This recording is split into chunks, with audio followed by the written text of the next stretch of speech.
Here's what most home service businesses do wrong with their FAQ. They build it from guesswork. They sit down and write questions they think people might have, like, do you offer guarantees? Or how long does the job take? They assume those are the doubts that stop someone from calling. But that's not how it works. People don't think in generalities. They say, will my number get sold? Or what's the catch? They don't care about guarantees unless they're already worried about something specific. And when you ask them a question they didn't even know they had, you just made their doubt worse. That's not an FAQ. That's a waste of time. It costs you conversions, it costs you trust, and it keeps you from actually solving what stops people from booking. This is Home Services Marketing, the show about building local trust in service businesses that don't feel like they're selling. I'm Mikey, and today we're turning objections into an FAQ weapon, the kind that closes deals instead of just answering questions. You know how the best salespeople get better at recognizing a doubt before someone even says it? That's the same thing you do with your FAQ. It's not about covering every possible question you might imagine. It's about pulling real objections from actual calls and using those exact words and answers that make someone feel like you already understand them. The goal is simple. Remove hesitation at the moment of conversion, not after. Not in a support section no one sees. At the point where they're about to submit their request, right there, near the form, is where your FAQ lives. This isn't a help page, it's a closing tool. And it works because it uses language people actually speak. Here's how you build it, step by step. First, get real objections from your sales or intake team. Sit in on calls or review transcripts. Don't ask someone what they think a homeowner might worry about. Ask them what the actual words are that homeowners use when they hesitate or push back. Is it, will my number get sold? Or do I have to hire anyone? Maybe, what's the catch?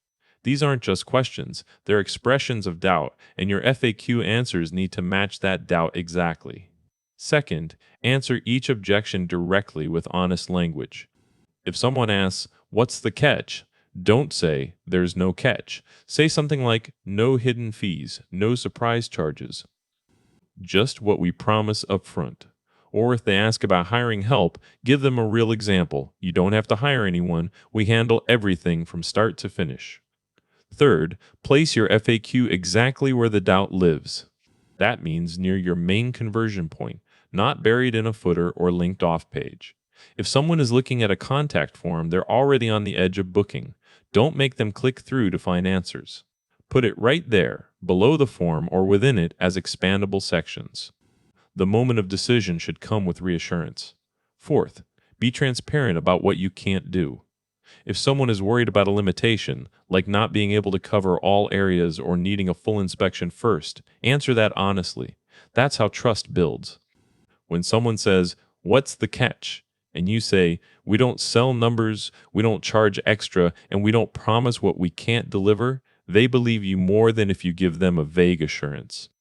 Fifth, make each entry precise. One question, one clear answer. Not a wall of text or a long paragraph.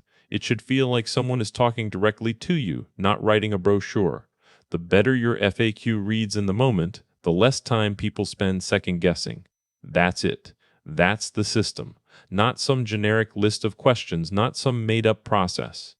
Real objections from real calls, answered honestly and strategically placed to stop hesitation before it starts.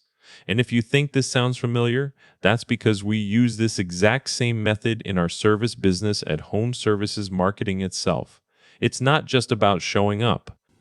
It's about making the right questions answerable in the right place. Here's what goes wrong when you don't do it right. You start with assumptions instead of actual language, and your FAQ ends up like a list of things you think people care about but don't actually care about at all. If someone asks, do I have to hire anyone? And you respond with something like, we provide everything under one roof, they still don't know if that means you'll call them back or not. You also put it in the wrong place. If your FAQ lives on a separate page, people won't see it until after they've already decided not to submit a form. That's too late. The doubt was already formed. You're just trying to fix something that's already broken. Another mistake is avoiding the hard questions. It's easy to pretend everything's fine when you're building a FAQ, but if you leave out things like limitations or exclusions, people start to distrust you. They can smell a dodge coming from a mile away. And one final pitfall: you don't update it. Customer doubts change, markets shift. If your FAQ only covers what was hot last year, you're missing the questions that matter now.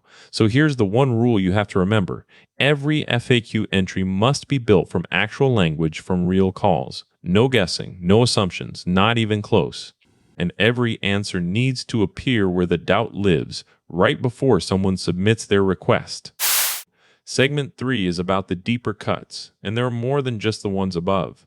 The thing most people miss is that a good FAQ isn't just a place for answers, it's a way to make your brand more human. If you're saying the same things over and over again in your FAQ but not answering the right doubts, you're essentially repeating yourself while failing to solve anything. That's why it's important to be honest even when it's uncomfortable. And don't fall into the trap of thinking an FAQ is just a support tool. It's more like a salesperson with a clipboard, ready to respond to every concern that pops up at the most crucial moment. You also have to track how well your FAQ works. You want to know what happens when someone reads it, not just when they see it, so pay attention to bounce rates, time on page, and how many people submit requests after reading it. If you're using tools like Google Analytics or Hotjar, you can test which questions get clicked most often, and then update your content accordingly. If nobody clicks, will my number get sold? Maybe it's not the right concern to start with. And always keep a list of new objections coming in. New customers raise new doubts. Your FAQ has to evolve as you grow. So here's what we learned. Don't just build an FAQ like it's a help desk. Build it like it's your last line of defense between doubt and deal closure. Every question should come from real language, not theory. Every answer should speak directly to the concern that keeps someone from clicking submit. And if you're doing this right, you'll notice something unexpected. People start trusting you more than they ever did before because you've already solved their problem before they even knew they had it. That's home services marketing. If you found value in turning objections into an FAQ weapon, the full process is inside the course at learn.mikey.ai. I'm Mikey. Stop guessing what homeowners worry about. Start hearing what they actually say.